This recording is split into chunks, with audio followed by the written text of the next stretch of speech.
I'm sure that many people reflecting on the story of Jesus calming the storm will want to make reference to the extreme meteorological events of the past 48 hours.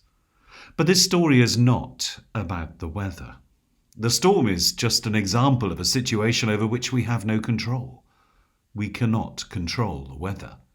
Sometimes all we can do is hunker down, batten down the hatches, take cover, and pray that we will endure.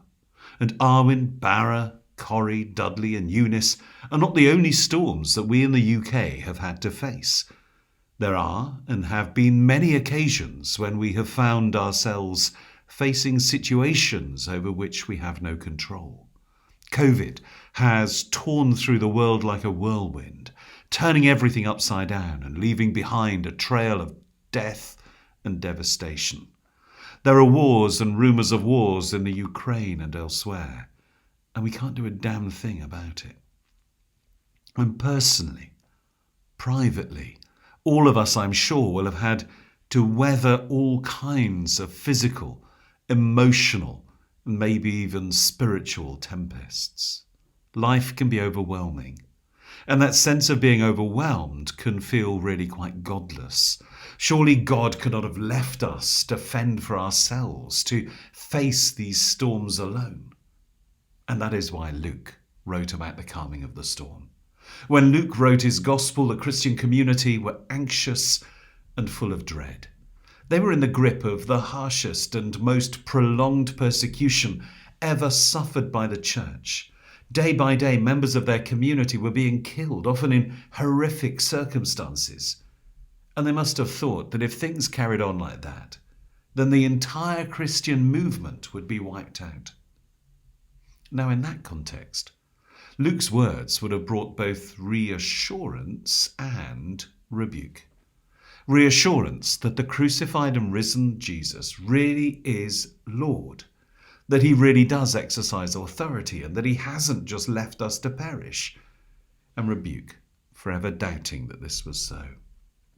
The way Luke tells the story, it's clear that he isn't just giving advice to fishermen about dealing with adverse weather conditions.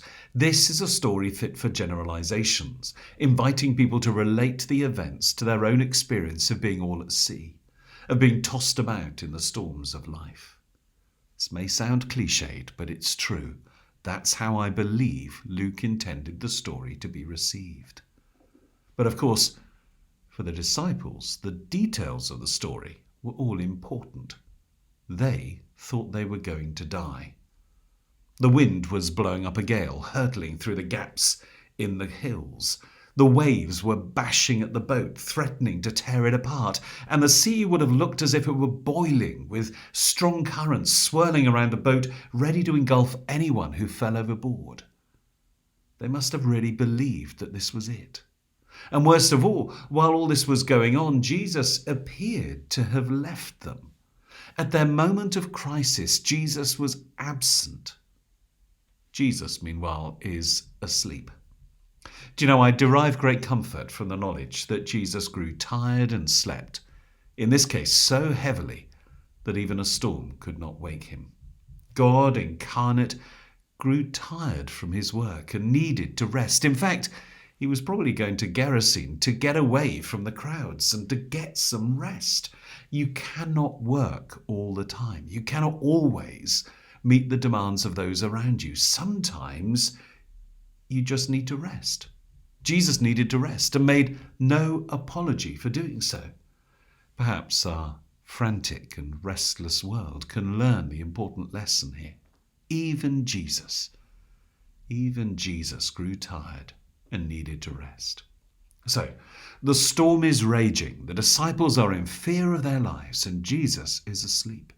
What the disciples then say to Jesus as they wake him from his sleep is full of irony and reflects their confusion and their lack of faith.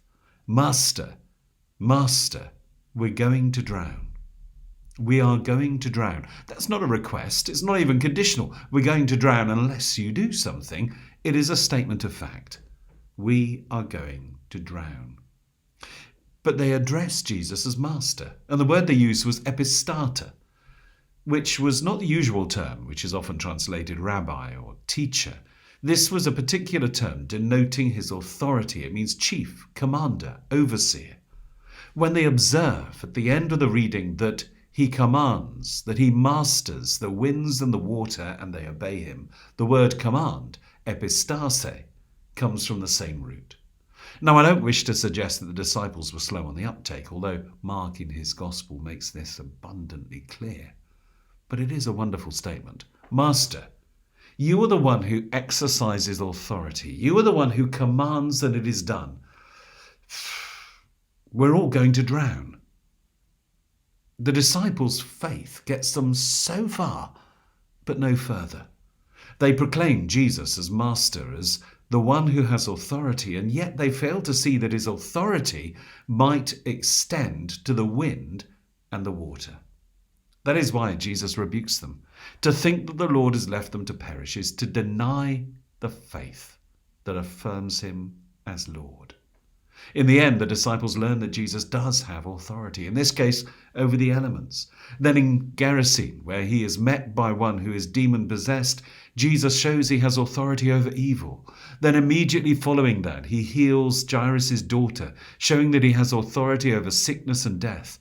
And after that, he heals a hemorrhaging woman, showing that he has authority over the forces that exclude the weak and the vulnerable from society, and wrongly pronounce such people unclean and unfit for contact.